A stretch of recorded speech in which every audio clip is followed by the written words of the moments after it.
A Polícia Federal prendeu 24 suspeitos de lavagem de dinheiro hoje em 6 estados e no Distrito Federal. Em 3 anos, essa quadrilha teria movimentado 10 bilhões de reais. A prisão do ex-diretor de refino e abastecimento da Petrobras faz parte da Operação Lava Jato, deflagrada na última segunda-feira. Estão detidos os presidentes da construtora Odebrecht, Marcelo Odebrecht, e da Andrade Gutierrez, Otávio Marques de Azevedo. Não tenho nenhuma dúvida de que a opinião pública tem se posicionado majoritariamente a favor dos trabalhos que têm sido feitos e ela tem sido fundamental. O pecuarista foi escoltado pelo agente Newton Ishii, o japonês da Federal. Condenado a 4 anos e 2 meses de prisão por facilitação de contrabando, o policial chegou a ficar afastado de suas funções, mas já voltou a trabalhar nas ruas com tornozeleira eletrônica. Bom, quem é Deltan? Sou membro da Igreja Batista do Bacaxiri. Eu sou um cidadão da República de Curitiba. Fui líder de célula por muito tempo lá. Passamos então a montar uma espécie aqui de quebra-cabeças, um grande quebra-cabeça. Não temos aqui provas cabais de que Lula é efetivo proprietário em um papel do apartamento. Porque nós estamos trabalhando com os mesmos fatos, que é compra de apoio político partidário para a sustentação do governo federal. A gente tem ali, ó, aquele cartaz, ó, contra a corrupção. Muita gente carregando ali, ó, Lula assassino. Se aglomerando em frente à Fiesp, que tem pato na frente, o pato que é símbolo da campanha contra o pagamento de impostos, em especial a CPMF. A Avenida Paulista foi completamente interditada nos 2 sentidos, 11 quarteirões tomados por manifestantes. O ex-presidente Lula já está com o microfone na mão, se prepara para começar o discurso dele. As imagens aéreas da Avenida Paulista está lotada neste momento, tem bastante gente, um número ainda não confirmado de pessoas, porém 11 quarteirões tomados neste momento.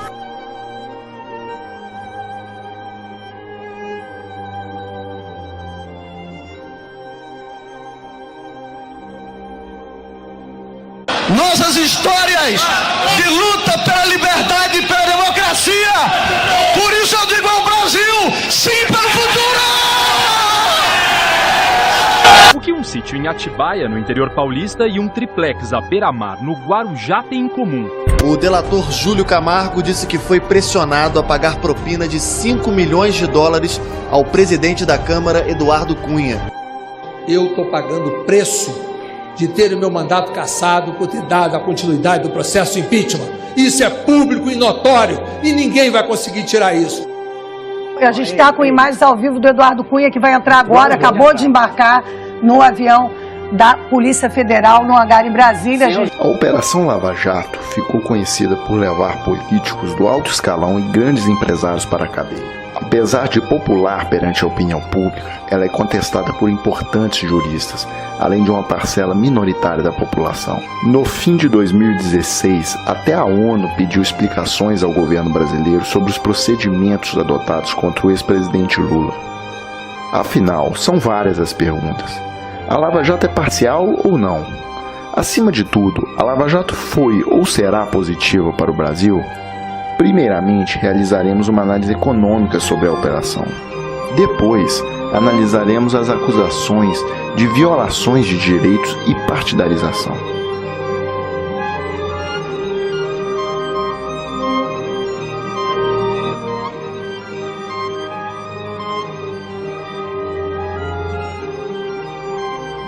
De 2004 a 2013, o Brasil apresentou altas taxas de crescimento econômico. O país era destaque na imprensa internacional. A renda média do trabalhador subia e alcançamos a situação de pleno emprego. Não é preciso voltar tanto no tempo para relembrarmos esse período.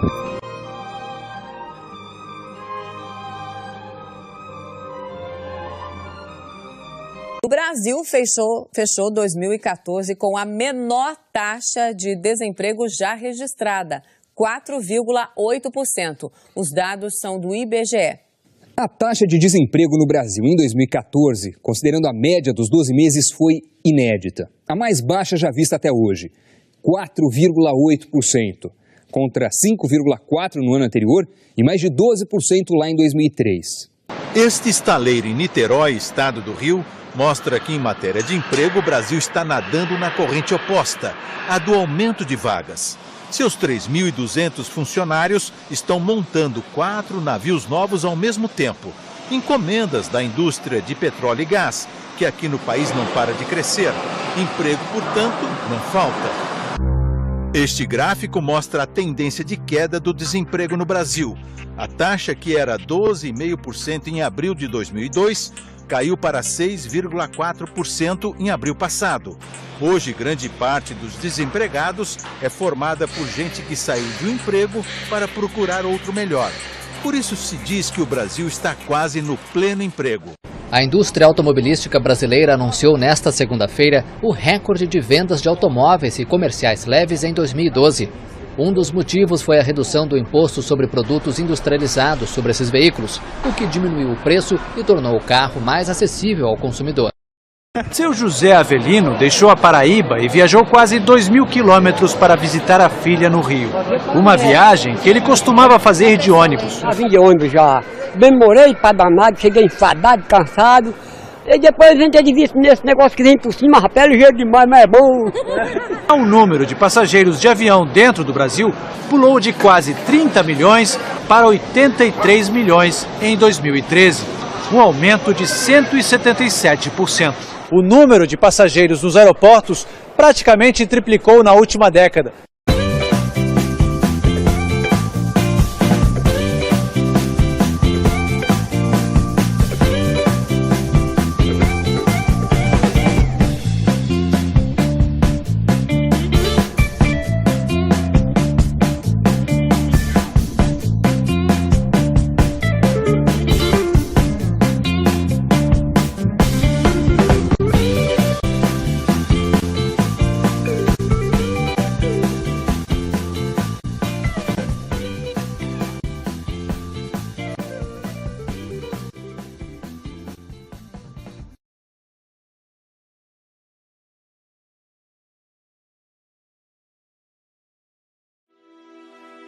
O estaleiro Enseada do Paraguaçu, que está sendo construído em Maragogipe, no Recôncavo, vai ter as obras suspensas no sábado. Segundo a Enseada Indústria Naval, responsável pelo empreendimento, o motivo é a falta de recursos financeiros. Os 4.000 operários que trabalhavam na obra já vêm sendo demitidos desde o ano passado. O estaleiro está com mais de 80% das obras concluídas. O custo está orçado em 2 bilhões e 600 milhões de reais. O empreendimento entrou em declínio depois do início da Operação Lava Jato, que investiga denúncias de corrupção na Petrobras. 3 empreiteiras que participam da obra estão sendo investigadas. Um estaleiro em Angra dos Reis, no litoral sul do estado do Rio, vai demitir 2.000 trabalhadores. É mais um reflexo da Operação Lava Jato, que atingiu a Petrobras e fornecedores da estatal.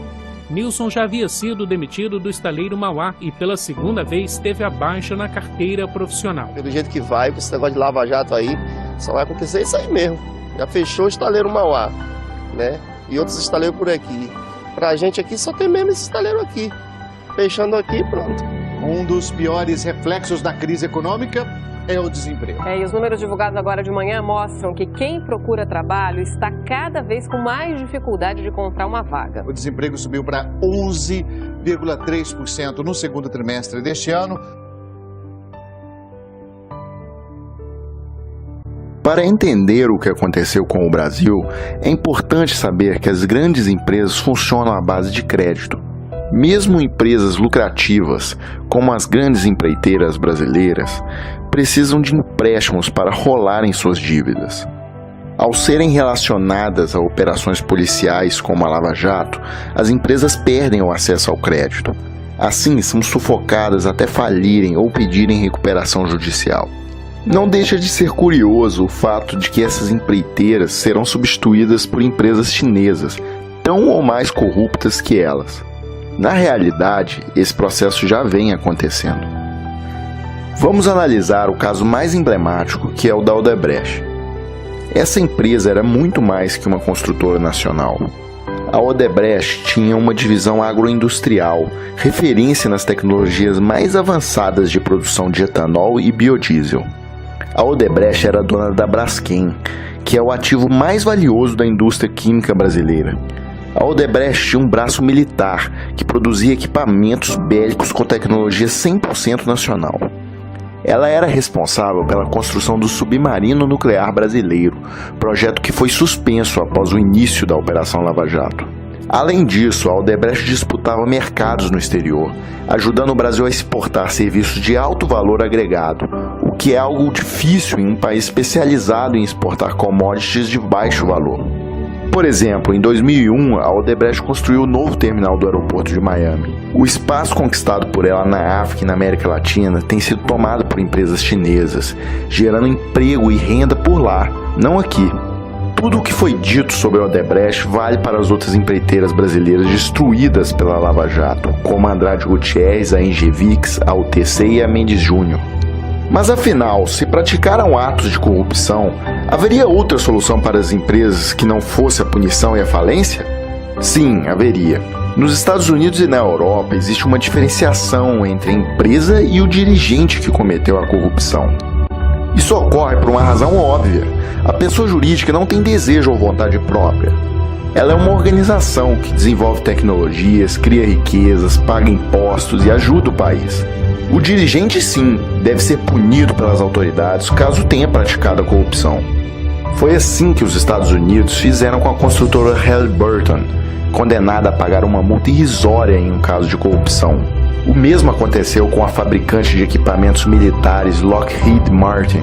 O modelo americano é cirúrgico, exige planos de boas práticas e compliance e tenta punir desvios sem afetar o corpo e o conjunto da companhia.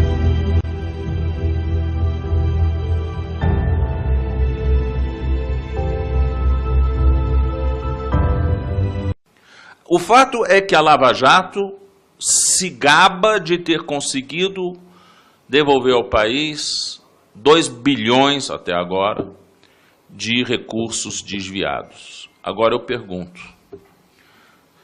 só no sistema Odebrecht dizem que são 50 mil empregos riscados, no sistema todo de construção civil 150 mil, a quebra da indústria naval, o sério comprometimento da rigidez econômica de toda a indústria de construção civil.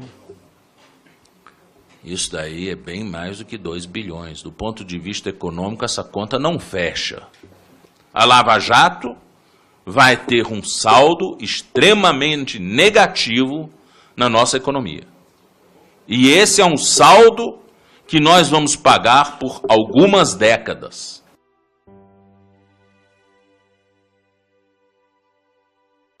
Esse gráfico foi produzido pelo jornal Folha de São Paulo. Perceba que foi exatamente em 2014 que a economia brasileira começou a naufragar. Todos nós somos contra a corrupção. Todos nós. Mas nós não queremos destruir um país por causa de uma causa. Nós não queremos simplesmente jogar o bebê fora com a água suja do banho. Muitas vezes a Lava Jato me parece aquela atitude de você querer desbaratear, matar as baratas da casa com lança-chamas e botar fogo na casa. Então não é razoável hoje, por exemplo, que um procurador da República recém-concursado ganhe quase 30 mil reais, bruto, e líquido quase 24 mil reais. Enquanto você tem um general 4 estrelas recebendo 14 mil reais bruto, você tem um professor titular de universidade em fim de carreira recebendo 12 mil reais brutos. Isso sobe a cabeça de qualquer um. Isso sobe a cabeça. E as pessoas perdem um senso de realidade. Acham que o mundo é assim. Eles ficam numa aporia com o mundo externo, uma visão endógena do mundo, que não estão sabendo o que está acontecendo.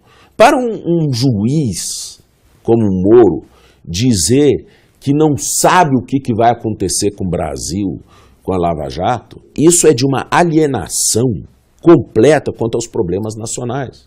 São milhares de empregos de pais de família que estão sendo riscados do mapa. Não são os empregos dos procuradores nem do juiz. Eu entrevistei outro dia o Wagner Freitas, presidente da CUT, que atribui ao juiz Moro a demissão de 1.500.000 trabalhadores do país. A contribuição da Lava Jato para essa crise é substancial. Eu digo mais, que ela é muito mais grave do que a vantagem que ela diz ter levado em recuperar 2 bilhões de reais perdidos no processo de corrupção. O senhor estudou na Alemanha. A Alemanha viveu o fenômeno do nazismo. Várias empresas que trabalharam no nazismo sobreviveram e estão aí até hoje. Esse fato que nós assistimos hoje, que é a destruição de um significativo pedaço da indústria brasileira, inclusive da indústria da engenharia pesada, do programa nuclear, da construção naval, isso aconteceria na Alemanha? Os americanos, claro que tiveram, vamos dizer, umas iniciativas aí de quebrar as pernas de algumas indústrias muito poderosas, como, por exemplo, a IG Farben, né, que era o maior empreendimento químico da Europa. Né? E que produzia aqueles gases que eram lançados... o Ciclone B que foi usado para as câmaras de gás. As câmaras de gás. O IG Farben foi quebrado em 4 grandes empresas. Foi a Höchst, foi a Bayer, foi a BASF e foi a Henkel. O quê? Essas 4 empresas... Estão todas aí. Estão todas aí, era o IG Farben. Hoje você tem essas 4 empresas irmãs que eram do IG Farben. Então até hoje são grandes empresas alemãs. Produzindo os remédios que nós tomamos. Produzindo remédios que nós estamos tomando. São donas praticamente da indústria química alemã, com enorme impacto internacional. Podemos lembrar também da Krupp, que fazia os canhões do Hitler. A Krupp hoje está junto com a Thyssen, né? ThyssenKrupp se juntaram os dois grupos. Então tem algumas coisas na Alemanha, né, que são muito curiosas. Mas o princípio que eu queria estabelecer... E aí é o seguinte, o regime nazista e o regime pós-nazista procuraram preservar os empregos dos trabalhadores alemães. Com certeza. Esse é o meu ponto.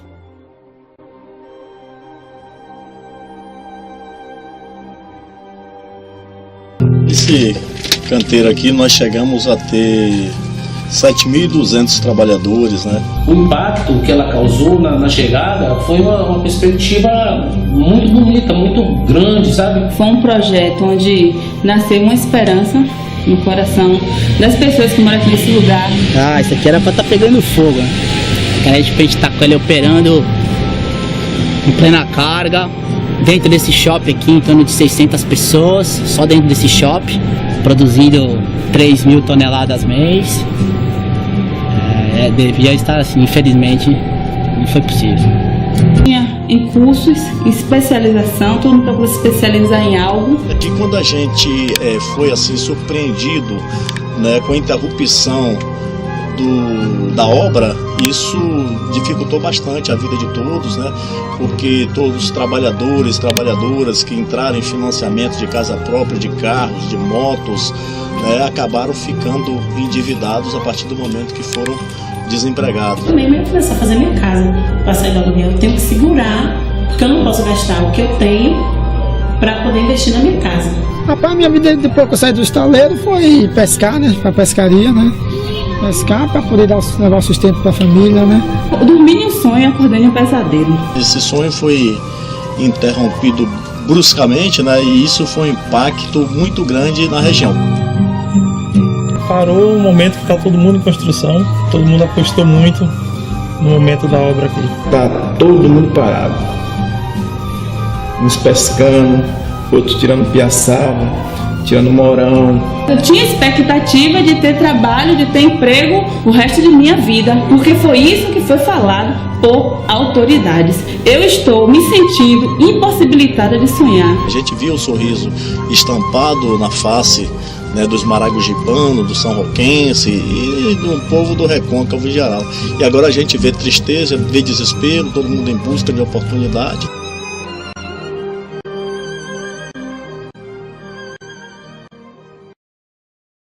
Veja bem, isso que eu falei tem mais a ver com o desfecho da situação, não com o começo. O começo foi brilhante. Se você analisar o começo do governo Lula, foi brilhante a ideia do Bolsa Família. Tirou o Brasil de uma condição e levou a outra. Ao ponto de eu perceber as pessoas com orgulho de ser brasileiro. Em algum momento se teve orgulho de ser brasileiro. Acho que em nenhum momento da história do Brasil se teve tanto patriotismo em relação ao Brasil como na época do Lula. Quando o Brasil pagou a dívida do FMI, como ofereceu dinheiro para o FMI, quando teve a crise no exterior e o Brasil passou por ela, e parecia impossível, parecia um sonho de Cinderela mesmo. Daí a pessoa disse que isso vai acabar a qualquer momento. Acabou? Eu acho que foi sabotado. Eu acho que há muitos interesses para que o Brasil não continue nesse caminho.